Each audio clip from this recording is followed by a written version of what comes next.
This is Bruce Boudreau, head coach of the Vancouver Canucks, and it's time for Clay's Canucks commentary live. Let's go with Clay right now.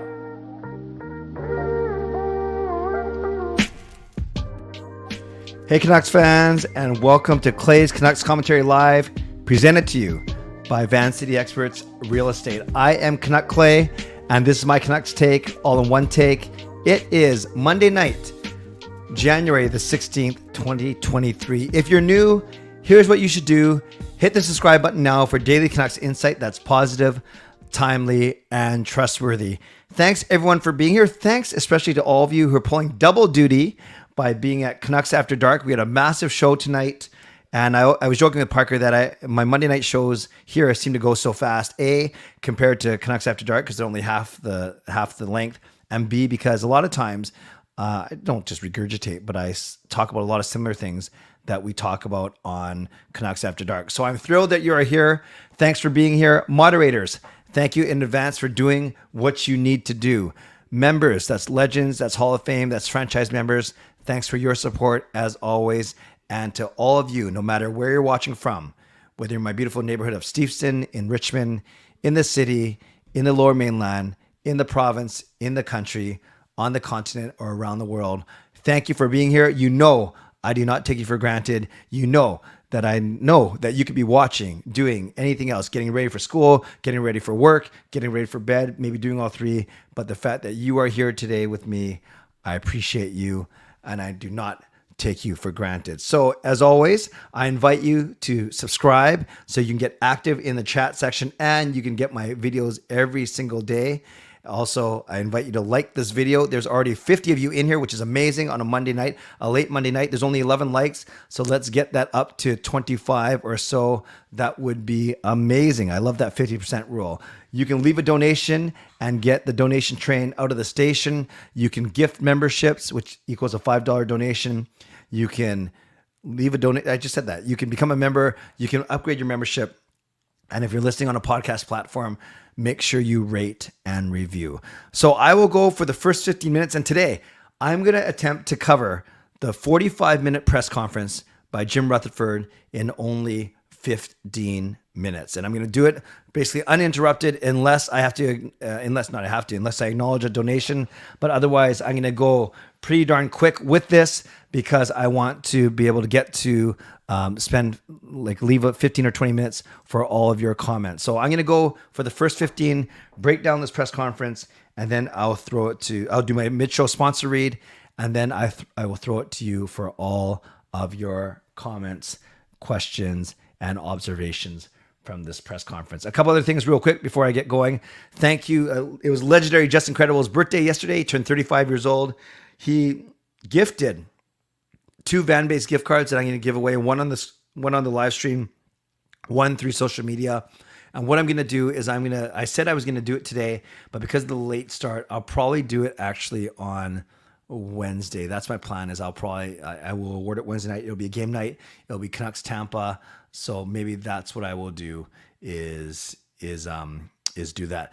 Jay using his 1-month membership message. I can't show it on the screen, but it says the timing of this media availability wasn't great. Yeah, I'll address that really quickly. I think with Gino's passing, which I covered last night, very sad. I was able to talk about Gino actually on 3 CBC radio shows in the span of an hour.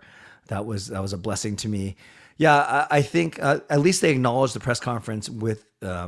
They started with acknowledgement of Gino's passing, and then I think maybe the doctors might have had a busy schedule. They had already scheduled it. So it would have been different if they didn't acknowledge Gino's passing, but they did. And then they took care of business. So I hear what you're saying, Jay, but I was okay with it for sure. And thank you for thank you for using your membership message for that. So let's do that. I will go first. I will talk about this press conference. And if you want to share this video I just did on Twitter, let people know that you were on here. Let people know that they should come join us. And I'm going to set my 15-minute timer. You know what I'm going to do? This is what I'm going to do. I'm going to go for 15 minutes. I'm going to set my timer so I know that I have to finish in indeed 15 minutes. So here's my timer. I'm going to start it right now. So Jim Rutherford started the press conference by acknowledging Gino Ojic's death and sending acknowledgments to condolences, I should say, to Gino's family. First thing he did is he addressed the Tanner Pearson situation. He had two doctors, and what they basically did was explain the timing, the procedure, the series of events that led to basically today. And this all started because Quinn Hughes, after a recent game, said in his post-game he didn't think the situation was handled properly. So, of course, that set off alarm bells throughout the league, and Jim Rutherford felt it necessary to, I wouldn't say to cover their butt, but to, more importantly, articulate how they handled Tanner Pearson's injury and the fact that he spoke with everyone involved and couldn't find anyone to whom Pearson expressed concern. So maybe it was more of Quinn Hughes' opinion, young, passionate guy. Jim Rutherford said he had no problem with what Quinn Hughes had to say, yet he felt that they had to address. And they spent the first 15 minutes addressing that topic. Again, the two doctors spoke. They can only say so much because of patient confidentiality, but that was the start of this press conference. And then, but they spent a good 12 to 15 minutes outlining that they've done everything according to proper protocol, procedure, and the doctors did they did a pretty good job of explaining what usually happens in a case like this. Then they talked, speaking of injured players, they talked about Thatcher Demko, and Rutherford said, we're not going to rush him back. We want him to be 110%, which is 10% more than capacity. I don't understand people who talk like that, say we want to give 110% or 120%. I thought 100% was full, but I get it. It's a reiteration that they're not going to rush him back. And they said that we feel that he's progressing and we hope to see him back here in the relatively near future. But like I said in my vlog earlier today, if there's 1 year where you don't want to rush Thatcher Demko back and you don't need to win as many games as you could, yeah. So Thatcher Demko, take your time getting back, and we want to make sure that you are, forget 110%, 825% ready to go. Then Jim Rutherford talked about his performance, and he said this, and I quote, "I'm disappointed in the job I've done to this point." And he basically said that Carol, thank you. It's been 50 months to tell you, I believe it's been 50 months since you and the community have changed my life for the better. Thank you, Carol. Thank you for using your membership message, and I appreciate you. Love having you as part of this community. Jim Rutherford talked about he's disappointed that he hasn't been able to carve out more cap space. And what I remember is when Rutherford was hired last December, the very first thing he said is, we're going to get this cap situation under control, and we're going to make it more easier to sign new players and so on and so forth. Well, he did say that he's changed his position from this is going to take minor surgery to fix to major surgery. It's kind of funny. He said that 20 minutes after talking about Tanner Pearson, but you know what he's trying to say is that it's not going to be as easy as he expected. He said they could change up the core. He said they could make decisions that are unpopular and others that will be popular. He did say that they are stuck with contracts that they can't move. And until we move those out or until they expire, it's going to be hard to take those steps. And one thing that he also talked about, and then I'll kind of give my commentary. He talked about JT Miller's, when asked about JT Miller's contract, well, if you're in such dire straits when it comes to the salary cap, why did you sign JT Miller to that big $56 million contract that doesn't kick in until July the 1st? And he says the cap is going to keep going up and up. The cap is going to be 90 to 95 million in a few years. That contract isn't going to affect what the Canucks do down the road. And I do take issue with this because I think that contract is affecting already the Canucks' inability to sign Bo Horvat, whether you think he's going to get overpaid or not. I'll get to that in a couple of minutes. But you can't say it's not going to affect the Canucks down the road because yes, although the salary cap will go up and JT Miller's $8 million contract will take up a smaller proportion of that increase of that total salary. That's fair. But all 31 other teams also have the same salary cap increase. So they don't have JT Miller's contract eating up some of that salary cap space. So from a competitive advantage standpoint, it does affect the Canucks. It does make them weaker. So that's why I don't agree fully with Jim Rutherford's assessment here. But the acknowledgement that the salary cap and the salary structure is going to take some time to sort out, I think that was very interesting that he mentioned that as well. Rosero, very quickly, you said, thought its comments towards season ticket holders, and he basically said that he agrees, he can understand why they would be so frustrated. Bo Horvat, he says this: I believe we've taken our best shot with the offer we have on the table right now. It's fair value for what he's done up to this year. We're in a pickle here. He's had a career run and he's looking for his money. So he did acknowledge that all the negotiations have been based on this season Bo Horvat, not the Bo Horvat that has scored 30 goals in half the season already, obviously on pace for 60 goals if he does keep up that torrid pace. He acknowledges that they're in a pickle. Kind of funny that he said that. And he acknowledges that Bo Horvat is looking to get money, get paid. And he said that he doesn't blame him. He doesn't blame him at all. So it's quite fascinating how transparent Rutherford is here, saying we've given the best offer we can based on what he did up to this year. So he's basically saying he doesn't want to get swayed by what happens in 1 year, a contract year. Whereas Horvat's reason is, no, this is part of the negotiation. I am doing this. I have done this. This should be part of my fair value. To me, it's leading down the road of trading Horvat as opposed to re-signing him. No surprise there. Then they talked about Bruce Boudreau, and not the most flattering endorsement. He said this: all I can say is that Bruce is our coach right now. He's our coach right now. So that's not the greatest, vote of confidence I've ever heard. He confirmed that he's been talking about potential replacements for the past couple months. So that's not great, but it lines up with the time frame that we've expected. But he did say this as well. But with that, I'm calling and talking, but don't know that we're making a change and don't want to make a change. We don't know that we're making a change and we don't want to make a change. I think they know that they're making a change and that they do want to make a change, but they are looking for the proper timing. They're looking for the proper opportunity. I don't know how you make any of the optics look good when Bruce Boudreau is going to be the first NHL coach fired this season. But yes, it sounds like indeed that it's going to be a while. I mean, not a while. It's going to be inevitable that it could be someone like Rick Tocchet. I do see that Justin is not feeling well today. Oh, shoot. Justin, I hope you feel better. And I'm kind of glad we're not doing the giveaway tonight because I want Justin to be around to see it. I'll shoot him a message in a little bit. I hope he does get better really soon. So Bruce Boudreau still left twisting in the wind. I hate it when I hear Boudreau say stuff like, well, I'm going to keep showing up to work until they tell me not to. Now, here's the biggest point of contention I think that many of you are talking about is rebuild versus retool. We knew that this new management didn't want to use the term rebuild because they think that it has this connotation of it's going to take forever to do a rebuild and that fans might not be patient enough, owner might not be patient enough, who knows, market might not be patient enough. But I think what I'm hearing from you guys is you've expressed that you are patient. You want to see a proper rebuild as opposed to a retool. And this is what Jim Rutherford said. We're not moving toward a rebuild. I prefer the term retool. And the preference is for younger NHL players rather than draft picks. So they've said this many times before. They want a 24, 25, 26-year-old player, even a player who maybe struggled after his ELC. I call them reclamation projects, even though they're quite young.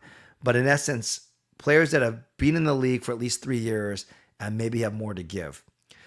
And he made the contrast to a draft pick who spends 3 years in your developmental system and never even makes it to the NHL. So I can see his reasoning, but I think that logic is a tiny bit flawed in that you need to be able to build through the draft. You look at all the successful teams, many, if not the majority of their core players are usually homegrown players who teams draft.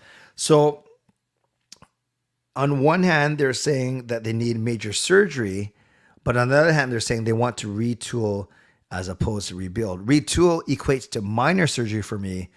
Rebuild means major surgery. So like I said, Rutherford starts off by saying this is going to take major surgery, but then he says he doesn't want to rebuild. He would rather retool.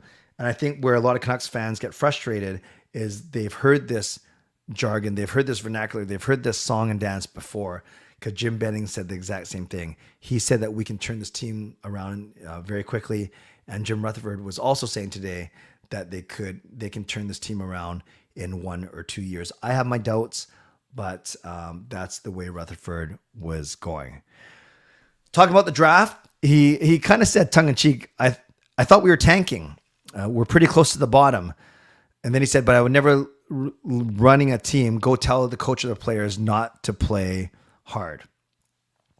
But he did then express, I'll say the obvious, we all want the first overall pick this year of all years. So obviously, Jim Rutherford and Patrick Levine, they're smart. They see the opportunity for a Connor Bedard or Fantilli or a Michkov or all the players that are going to be in the top 5 or 6 of this year's draft. So even if you don't win a lottery, you can still, if you're in the bottom 7, 6 or 7, you can still wind up with a really, really strong player. Of course, Bedard is the prize piece in all of that. So I do think, and he hinted to this, that Rutherford and the coaching staff, more Rutherford and Alvin, they can make decisions that will lessen your chance to win. Let's just say that, as opposed to a full TANK, lessen your chance to win.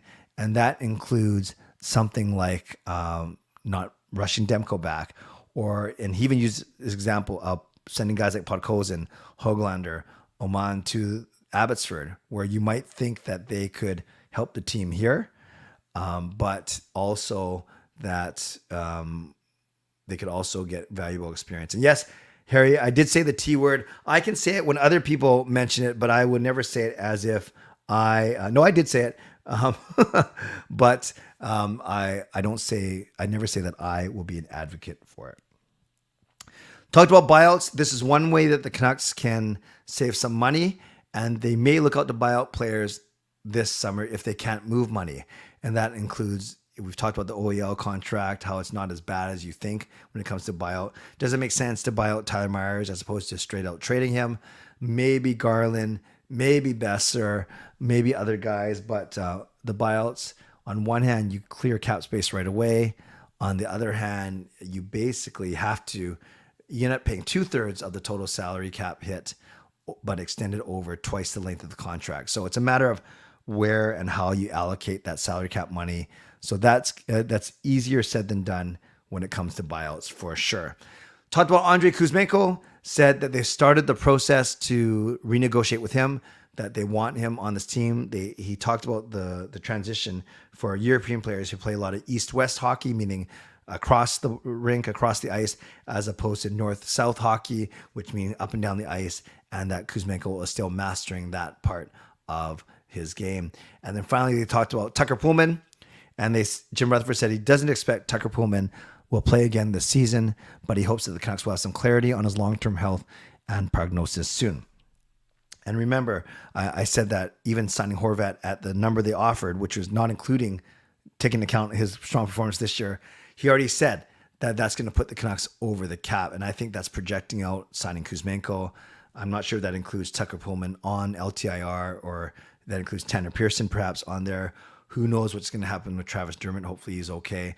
So there's a lot of question marks surrounding this team. And when you look at the Canucks salary cap for next year, when you're looking at dead cap space for next year, I'm looking real quick. Yeah, actually, Holtby's 1.9 and Virtanen's 500 come off. So 2.4 comes off the books. And then, yeah, actually, you don't have any dead cap after the season unless the Canucks actually execute a buyout. And then you start that clock, or you start that counter once again. So I just talked about 12 topics in the span of actually 14 minutes. My timer says I still have a minute and a half to go. So I did it in under 14 minutes. Gino, Tanner Pearson, Thatcher Demko, disappointing in his performance, salary cap, Bo Horvat, Bruce Boudreau, retool versus rebuild, draft versus TANKing, buyouts, Kuzmenko, and Poolman. Boom. 1 minute and 5 to spare. So I did that in under 14 minutes. There we go. I recapped a 45-minute press conference, and I thought I recapped it, if I may say so myself, quite well, in good detail, and it took me 14 minutes to do so. So let me do my mid-show sponsor read, and then, yeah, booyah indeed, and then I will turn it over to you. Basically, what I want to hear from you is what stood out to you the most. Rebuild versus retool, Horvat, Demko, Bruce Boudreau, drafting, whatever it may be. So hold on to your comments. Let me do my mid-show sponsor read, and then I will throw it over to all of you. Shout out to my primary sponsor, Van City Experts Real Estate. Contact Jason Lim and his team for all of your real estate needs. Shout out to my secondary sponsor, Performance Transform, personal training and weight loss. I had that link. I forgot to change it. I'm still need to talk to Coach Patrick about my new referral link. But if you're interested, let me know and I'll set you up with a free 7-day trial with Coach Patrick. Also to Gassy Jack Art, maker of this fine artwork, to Monkey 9 Brewing, my eternal sponsor, and the Vessi Footwear. I explained that I don't have a discount code that's active right now. However, next month in February, a new promotion will come out, and hopefully I will be right on top of all of that. So once again, thank you to Vancity Experts Real Estate, Performance Transform, Personal Training, Weight Loss, Gassy Jack Art, Monkey 9 Brewing, and Vessi Footwear. Also a reminder that now's a good time to subscribe. If you haven't subscribed already, get active in the chat section. Like the video. There's 90 of you in here, which is awesome. Only 27 likes. So let's bump that up to about 40 or 45 likes to hit that 50% ratio. I appreciate it. And you can subscribe. As I said, you can donate. You can gift memberships. You can become a member, upgrade your membership. But most importantly, get active in the chat section right now. And let's go now. Now. And yes, that is the Gino artwork behind me. I showed it yesterday. But yeah, one of the awesome prints from Gassy Jack Art. It's really cool that I do have a Gino print to proudly display. Okay, friends, it's time for your questions and comments. Do you think the Canucks will do a ceremony for Gino with his family in attendance at some point in the season? Yeah, I don't know the logistics of getting the whole family out there, but I think they will find a way to properly honor him, starting with, as we talked about in Canucks After Dark, maybe a moment of silence, a video tribute on Wednesday night. I think this is the first time, especially on his vlog in Canucks After Dark, where he showed a little emotion, sounded like a disappointing parent, especially with this Rutherford press conference. First time, especially on his vlog and Canucks. Sorry, Peter, you're talking about me or about Parker? Showed a little emotion, sounding like a disappointed parent, especially with this Rutherford press conference. Yeah, Peter, tell me. Now I'm very curious. Are you talking about me or Parker or someone else? Does Miller go back to center if Bo does get traded? I think so. Especially if they don't fill Horvat's spot. And do you think they'll be using the flying skate jersey on Wednesday for Gino? I think the Canucks could possibly use the flying skate jersey, and not specifically for Gino, but it would be a fitting way to honor Gino. I like the clarity of today's conference. Finally, they say stuff that isn't just we have a plan. I'm with you. I've always appreciated Jim Rutherford's transparency and his vulnerability to a certain sense. But so he's never shied away from giving an honest answer, even if it hurts some people or it ruffles a few feathers. But I think some people just didn't like actually what he had to say. They don't mind that he actually said it. Is Rutherford just Benning wearing a mask? The same thing all over again. Taking younger players is what Benning tried and it didn't work. So frustrating. Yeah, some younger players and then signing some older players to rich contracts. Yeah, a lot of people said they remind us that the definition of insanity is doing the same thing and expecting different results. Worst era for the Canucks, worse than Messier era. No fan connection with management. Cold, just like the Messier era. Players rumored not wanting to be here. Losing Bo, cap issues, coaches lame duck. Yeah, the way you put it out there, it's not the best, is it?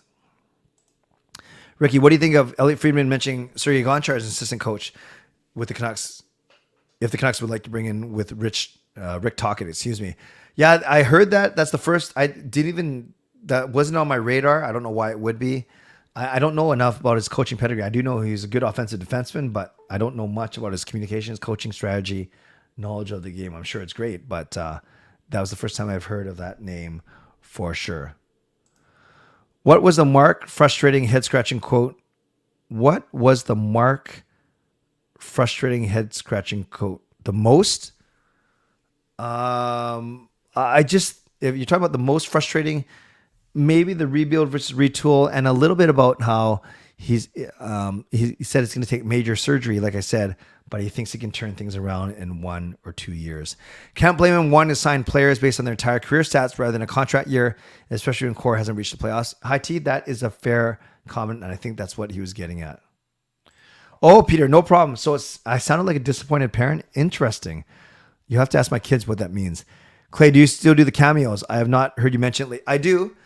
Coach Rob, I do. I don't really promote it here, but I still am on the Cameo app and I still fulfill those once in a while. Hi, Harry. Have you considered doing a giveaway for Vessi? Yeah, I will once we get the new affiliate program going. Which player do you think will make sense if I were to get a new jersey? And if so, Miller or Kuzmenko? It really depends on who you like. If Kuzmenko resigns, I would go Kuzmenko. But if Kuzmenko doesn't resign, you don't want to be stuck with a jersey for a guy who's only playing here for 4 more months. Hey, Canucks fan, do you believe me? And have you heard the same story over and over for the Canucks when they aren't doing well? Yeah, I believe you. And you've been around just as long as I have following this team. And I know your frustration. Nice to see you, Canucks fan number 29. You don't strip the C off of Horvat. If he's here, he's the captain. And then you only worry about it once he's not here anymore.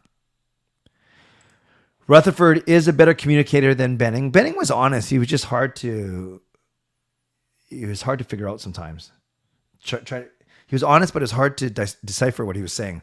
I think Rutherford is being honest, but I do not think there's a real plan. It feels more like he was winging it and hoping for miracles from reclamation projects. I did speak about reclamation projects. They rarely work, especially not a series of them. What is sad that I bought a new Horvat Canucks jersey during the offseason. Now he's getting traded. Well, not for sure. But yes, that is the risk. And no one saw that coming, Harry, but I hear what you're saying. The reason we haven't seen the second part of the intro video yet is because the black skate jersey is in the video. Would you agree with that? I would say that's a fair guess. Yeah, a fair presumption. I don't know for sure, but that would seem to make sense. And there's a guy named Trent Leith on Twitter who's actually been on this since October, saying, yes, it's leading up to the big reveal of the flying skate jersey. Zubov has been a better D coach, but I believe Gonchar was around the back-to-back cup runs. Very good. Yeah, got those. Didn't get them mixed up, but you're right. Zubov was good as well. President Rutherford's acknowledgement of the need to make big changes to the Canucks roster is a start, although how he and Alvin follow through is very much to be determined. Yep, that's a fair point. If Gonchar is hard on, he can put the skates on and still be better than half RD. He was a good player. Yeah, it always says to be continued, Rosario, or it's hinted it's to be continued. Kuzmenko probably was understanding to not sign just to a 1-year deal. Kuzmenko probably was understanding to not sign just a 1-year deal. Sorry, are you saying it was understandable or that he was intending to sign more than one? Hey, Riley. Benning talked to more than Alvin, or do you mean he talked more than Alvin? If you're saying he talked more than Alvin, I agree, but Rutherford seems to be the spokesperson right now. I can see the entire team wearing black skate number 29 Ojic on the back as warm-up, then switching to their game black jerseys with a black 29 patch. Yeah, great point. That would be a very, very nice way, a fitting way to do that. Horvat doesn't deserve to have the C stripped from him. Yep, he won't get it stripped. 1 minute is Horvat. It is Horvat getting traded. Another minute he's getting 8.5. Well, my friend Jay, I don't think it's going to be 8.5 from the Canucks. Studnicka is doing well as a reclamation project. I think he's okay. He's okay. Good speed. If the Canucks get Bedard or Fantilli, how successful would a rebuild be? And how long do you think a rebuild would take, especially already having PD and Hughes to build off of? Yeah, but if you have one of those guys and PD Hughes, Demko, there's still a lot of work around the edges. So I think it would drive interest in the team, but I'm not sure how much better it would make the team, at least immediately. I think you're looking still at 3 or 4 years, quite frankly. I think Horvat has to want at least Miller money, if not more. I agree with that. Reclamation projects on the Leafs, 2 goalies with mixed success. Yes. Am I the only one who finds it strange that Rutherford is doing most of the talking? Alvin is mostly MIA. I think that it doesn't mean Rutherford isn't working hard, but I think Rutherford is probably the better communicator.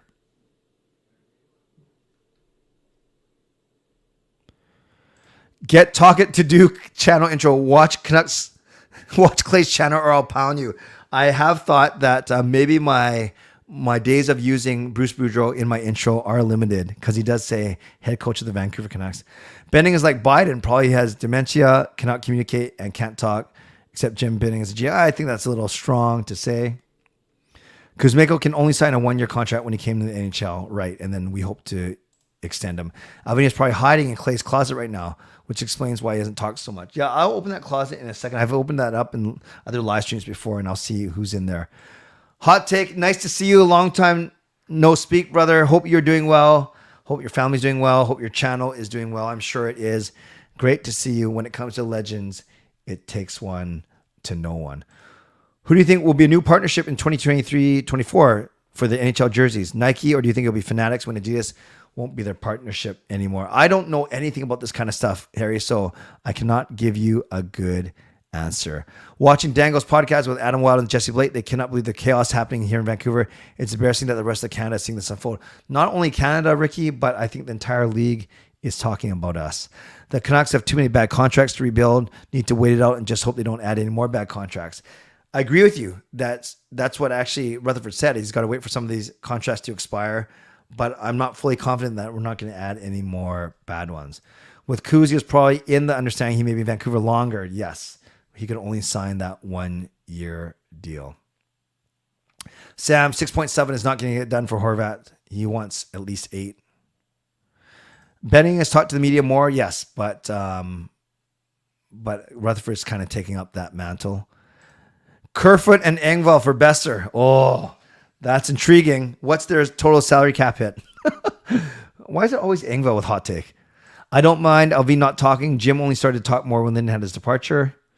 If we buy out OEL, how bad would our cap be? Yeah, I don't have time to pull it up tonight, Edmund, but if we talked about it before, the cap hit actually is only like $100,000 next season. So you save $7.3 million, but then after that, it starts to go up. And remember, then it lasts for 8 years as opposed to the 4 years remaining left on his contract. Part 2 will probably be an intro to a home playoff, but we will never know now. Great point, JS. Who is more good looking? Oh, that's obvious. I don't even have to ask that out loud, Harry. Rutherford mentioned that ownership isn't in the way of decisions. Then why do they say they want to retool and fix this team quickly when you heard this message time and time again? Peter, you heard that because that's what Rutherford wants as well. He wants a retool as opposed to a rebuild. GM can focus on his duties and what's wrong with the president talking instead. That's a good opinion, especially if they're lockstep on everything. Why does Miller get 8 and PD 10 plus? Horvat needs to be happy with the contract. Fire him, I'd be upset with anything less than 8. 8.5 seems to be the number. Yeah, I think everything you said there is fair. Trading for Dumba, I don't know enough about his contract situation. How's his play been so far? I think he's going to be quite expensive. Won't it be? I should look that up for next stream for sure. Let's get hot take on your Zoom chat series. That would be awesome. Yes, John, would be awesome. We've collabed before for sure. Myers has been decent recently, lately, and only maybe the last few games he was bad. The game before OEL got scratched because I thought it was actually going to be Myers. It's going to be Myers that got scratched. Who do you think will retire, Ovi or Brent Burns? I think Ovi's going to keep going until he breaks that record. Canuck take hockey lately. Okay, I have to go check that out. The only way to fix this is to trade the great Canuck Clay, and as GM, send me 5 teams you get traded to. Colorado, Winnipeg, even though it's weird. Colorado, Winnipeg, Tampa, Boston, Carolina. There, any of those 5. Or put me in New York or Vegas. Okay, there's 7. Kraken finally lost in 2023. Do you think Kraken will make the playoffs? Yes. Will you come watch a Kraken playoff game? No. Why is there a legend on my screen? Is that me or is that hot take? Hot take Canucks. Love it. OEL could be one of the ones that gets bought out. Rutherford even said that some players have to be better. Do you think Vancouver goes with Tocchet? It's like Travis Green all over again. Tough to say. Parker and I broke down Tocchet's coaching record in Canucks After Dark today. Defensive-minded coach for sure, but maybe a little bit tougher on his players. I don't know. I thought the reverse retro 2.0 was okay, but no, I didn't get one.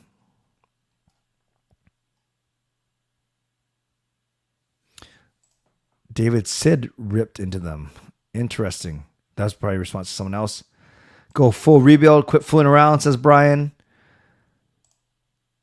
PD got a contract for $10.5 million. Not yet. His current contract runs through next season, Carol, but they're already going to start talking this summer. Hot take hockey is how I found Clay. Well, that is one thing I'm grateful for. You guys know the story. When John raided me, I thought I had a virus on my computer. I freaked out on a live stream, and I'm so grateful that Hot Take did that, not only to share his viewers and subscribers, but to introduce you to awesome people like Jeff. Keep the intro, just edit the head coach. I'm Bruce Boudreau, and you're watching Clay's. Actually, what I could do is I could just chop it, which is I'm Bruce Boudreau, and you're watching Clay's Canucks commentary. But if he's not tied with the team, I'm not sure if it makes full sense. But JS, thank you for that suggestion for sure. Are the Leafs willing to give up Morgan Riley? Let's let Hot Take answer that. And as good looking as I am, I would give the looks edge to Hot Take for sure. If I were GM, what would be the first move that you would make? You know, I would actually... There's a couple I would do. I would look at trying to trade JT Miller before his contract ends. I would go to ownership and say, are we willing to buy out OEL? Yes, Hot Take is a legend, and I'm following in his footsteps. Yeah, I'm not worried about PD. And Rutherford, he addressed it. He didn't seem to be worried about PD either. Toggett is more experienced in the NHL coach than Green, that's for sure. I'm not shocked that Green and Benning are still jobless. I think they unfortunately did not do well here, and that says a lot. The most annoying thing that's happened to me at a Canucks game, you know, if we're not talking about on-ice stuff, the most annoying thing, I've been lucky. I haven't had really any annoying instances. I can't really think of one. Oh, well, one, but it had nothing to do. I dropped my newly purchased carved sandwich on the ground, so that was a waste of $15 or $18. Maybe that. But truly, I see if that's my biggest problem in a Canucks game, I think I'm very lucky for sure. Shorthouse would be good for Zoom chat. I agree. Hello, bonjour, bonjour, bonjour. Hot Take said no. I can't remember what the question was. Which team do you think needs Bedard more? Oh, well, if you give me a chance to choose the Canucks, I'm choosing the Canucks for sure. What coach would you prefer as a replacement for Brutes? I like Barry Trotz, but I don't think he's willing to come here for sure. Yes, Donnell, a lot of conspiracy theories, a lot of theories going around about the flying skate. I think we're going to see it soon. That's my gut feeling. And I think I've caught up, and it's 40 minutes into the stream, 38 minutes. I really appreciate all you guys being here. And, I think Hot Take's answer to no was, according to the Morgan Riley question, would Toronto ever consider trading him? Last two questions. I thought that the Canucks were improving when Rutherford and Alvin joined the Canucks. Could their jobs be in danger? No, I don't think. I'm going to wait to see what they do with this trade deadline and offseason before I make a judgment on that. I see if you wake up and suddenly named Canucks owner, what would your first day look like? Like, what would you do throughout the day?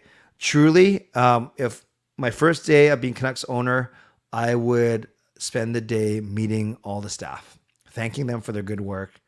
And I wouldn't have time to go debrief meetings with all of them, but that would be my first day, is meeting all the staff, all the players, training staff, coaches, everyone, hoping that everyone was in town for sure. All right, friends, this was, Coach Rob says, a dono shout out at Clay's. What's a dono shout out at Clay's? Oh, meaning I got shut out from donations. I didn't. Truly, this wasn't a ploy to get donations. We did not. Daniel Hammond spent all his money on Canucks After Dark, which is fine, but that's fine. If some days we get donations that I think are more than expected, for sure, and other times we might get shut out, and that's fine. Not why I do the channel, and I don't want to say much more because then you guys think I'm just stalling for you indeed to leave a donation tonight. But thank you for highlighting that, Coach Rob. I appreciate it as always. Friends, tomorrow I'll be streaming at 11, and that will be after my bowling, but before my 12 o'clock prayer hour. Remember last week I had to go at 2 a.m., but back to normal this week. Then Wednesday I have Game Over Vancouver, and then I also have my show at 11 o'clock, and on my show at 11, I will give away the 25 gift certificate to Van Base, courtesy of Justin Credible.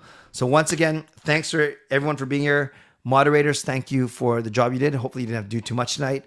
Thank you to a bowling stream. Yeah, Maestro, I might do that in the future. Not tomorrow, but I'll do that in the future for sure. Thank you to legendary Lucas Gates, legendary Justin Credwell, who I hope feels better, legendary Andrew Chang.